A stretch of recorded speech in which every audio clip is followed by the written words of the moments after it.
Thank you. Thank you for being back. Thank you. Now again, all the board is here.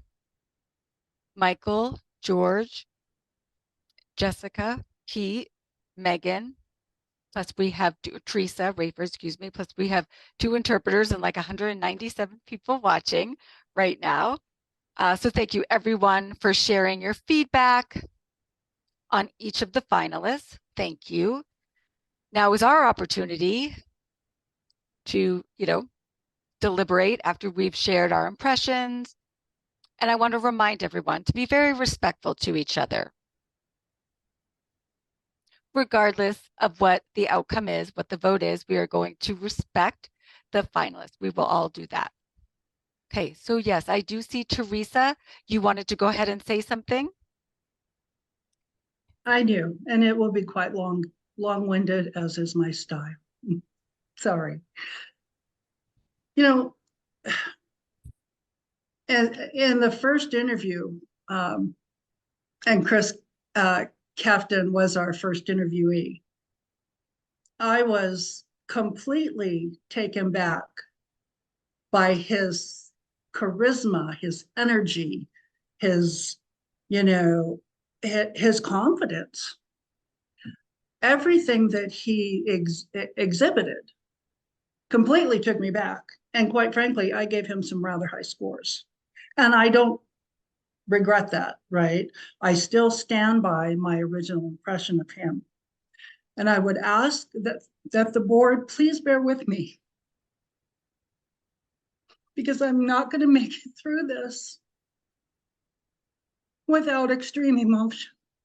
I have been with this school for 8 years. 8 years, no longer than that, 10 years, 8 on the board. And I just want to say some things. They're not organized. They're not in order. But I just need to read them off. The board has to be a role model for equity and inclusion. If we as a board cannot lead and demonstrate the importance of equity and inclusion from the board down, then we have failed as a board. We have failed CSDB, we have failed our staff and students, we failed ourselves and our commitment to CSDB. We have to be a role model for transparency, which, as I said, Ida, you did an amazing job. You modeled transparency to the nth degree, and I'm so proud of that.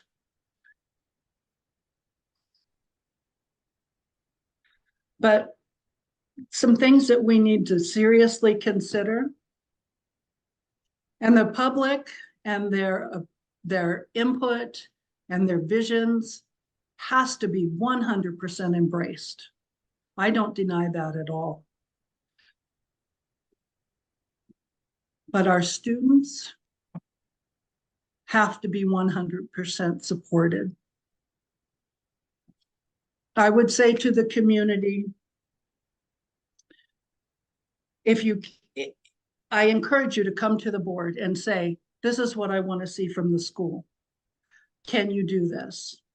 Right? Talk to the board, talk to the superintendent. We both, the board and the superintendent, Tara, interim, have an open door policy. That was kind of quashed, the last superintendent, and there was a lot of repercussions from that. But we've since moved on, and the open door policy is back. Tara has the support from our staff.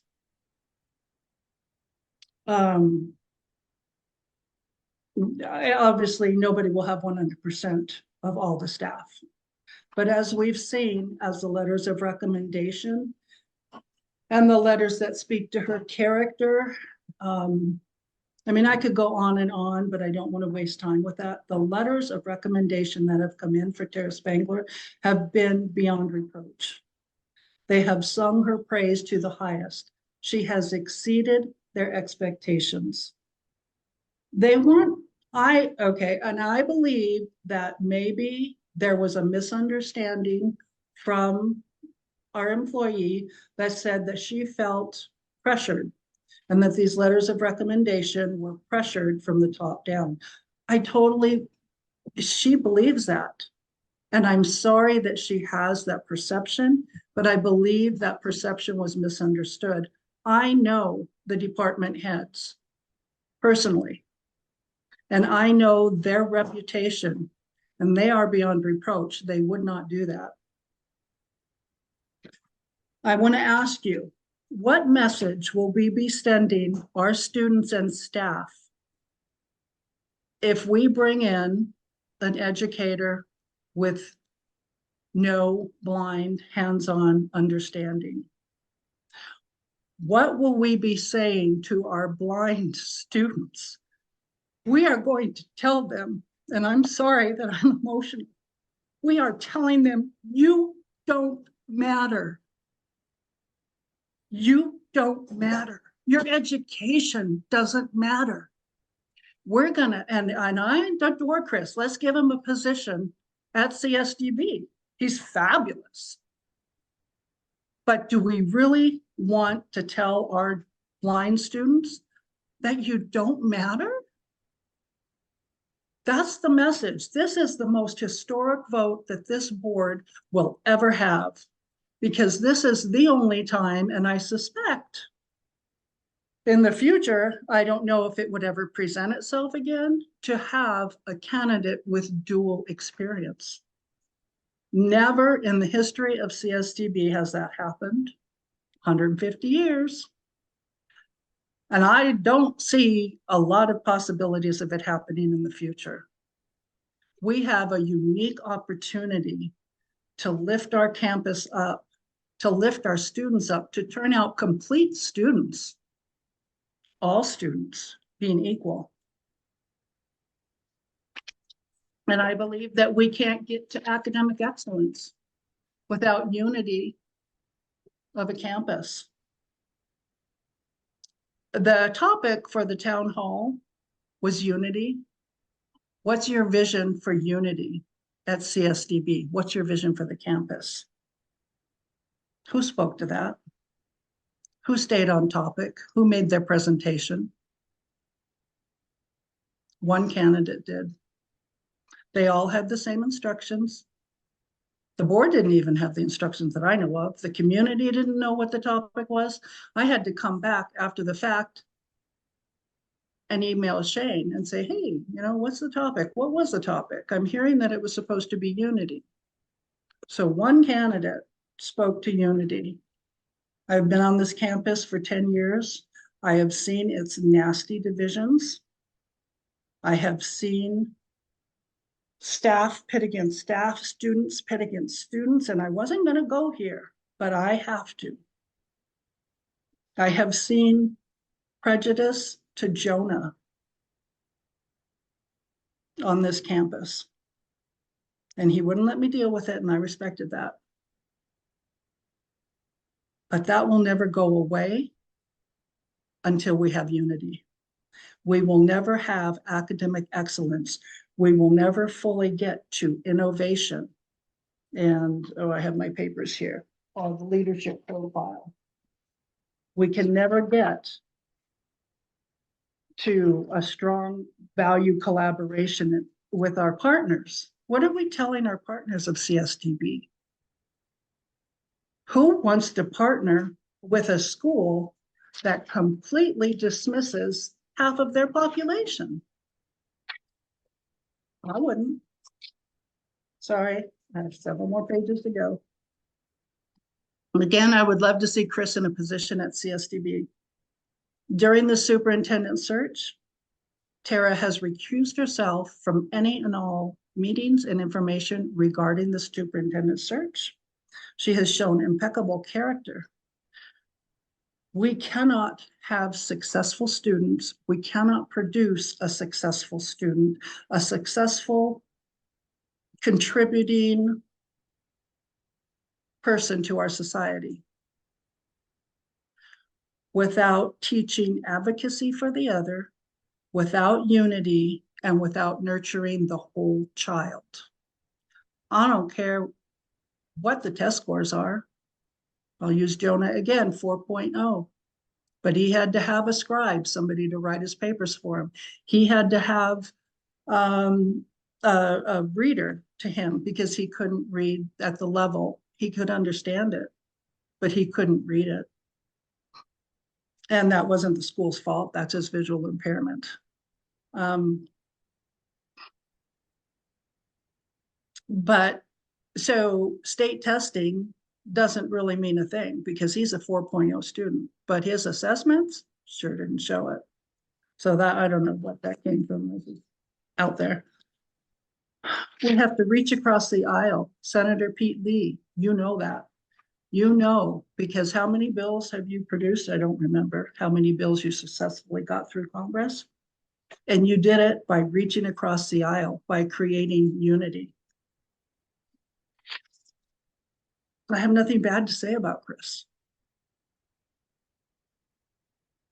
But I have to point out his lack of knowledge of ECC. What I would have liked to have learned, liked to have seen from him or Janet Dickinson was the minute they applied for this job, they knew we were a dual campus. I would have liked to have seen either one of them or both of them contact a blind center, a blind school, anything, and say, hey, I want to know what blindness is all about because I'm going to have to learn it. If I get this job, I'm going to have to learn it. Well, I fully trust that they would try it, that Chris would try and learn it. I am not saying that he wouldn't, but he doesn't know what he's going to need to learn. You don't know what you don't know. He doesn't know the extent of the information that he needs to learn to be an effective leader. Yeah, Jamie Lugo, extraordinary. Our staff in the blind school, extraordinary. But who makes the final decision off of their recommendations? It's the superintendent. And if the superintendent does not understand fully what the needs are of each program and of each school, they cannot make an informed decision. And they're going to rely on stuff that they know from the past. We all do. They're going to rely on that information to make their decision and consider it informed. Adams, like I said earlier, Adams, the teachers are teaching in closets. There is no room. The IPR picked up on that in 2019.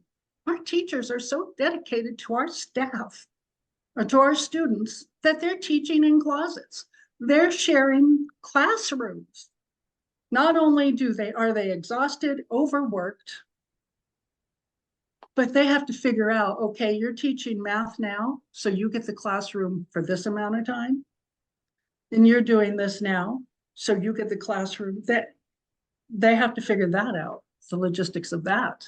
How's that as a board helping them with the education of our children? I love Jess when she said every meeting that we have a presentation from staff, the last thing that Jess always says to them is, how can we support you? I love that. Thank you, Jess, by the way. I'm still managing to hold it together somewhat.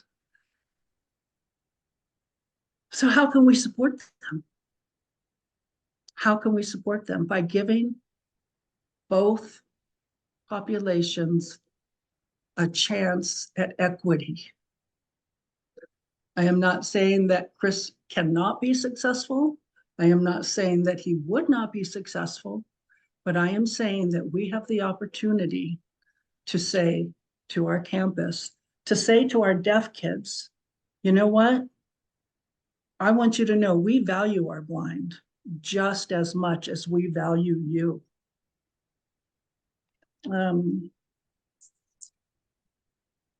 But a vote for anyone other than Tara Spangler will be dishonoring and disvaluing our blind students. We will continue to make them feel less than. That's what we're looking at. Innovation will come. Innovation ideas can come from anywhere. Innovation can be learned. We can hire a company to say, get us thinking. You know, we can have some roundtables, but we can't replace giving our blind students a blind, not a blind role model, but a role model that values them. We have to honor our students and our staff. Tara has done all the things. She has walked the walk. We've had superintendents in the past that talked the talk and got into the job. And it was a disaster. And the school had to be rebuilt. I'm not sure Adams can be rebuilt if we don't take this opportunity to tell them they matter. I can't say without 100% certainty that Adams will survive. Is that what we want? Is that what we want our legacy as a board to be? We have to benefit all children. We have to make all children feel and heard. We must support our staff and their wishes. We can involve the community in other ways. I'm all for that. We have to have, I got a letter and I sent it to you guys. I asked Marty Ron, who's our, anyway, she's blind. I can't think of your position right now, Marty. I'm sorry. But she teaches our students life skills, right? And I hope everybody got a chance, and I'm almost done. I hope everybody got a chance to read it. The detailed, specific, targeted learning that our students need. It is imperative that they have a superintendent with that understanding. We can't take a chance with our children and their emotional well-being. And I will just close with, what do we want to tell? What do we want to tell our blind students? That you don't matter? That it's okay to be, for your teacher to be stuffed in a closet? Because the superintendent, I don't care. I'm not saying Chris would say that, but that's the message that they've gotten in the past until Tara Spangler. Now they feel valued. Now they feel heard. Please don't crush our children. Please don't crush our children. That's it. That's all I have to say.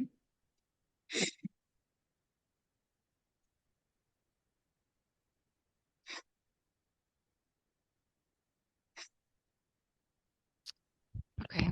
Thank you, Teresa. This is I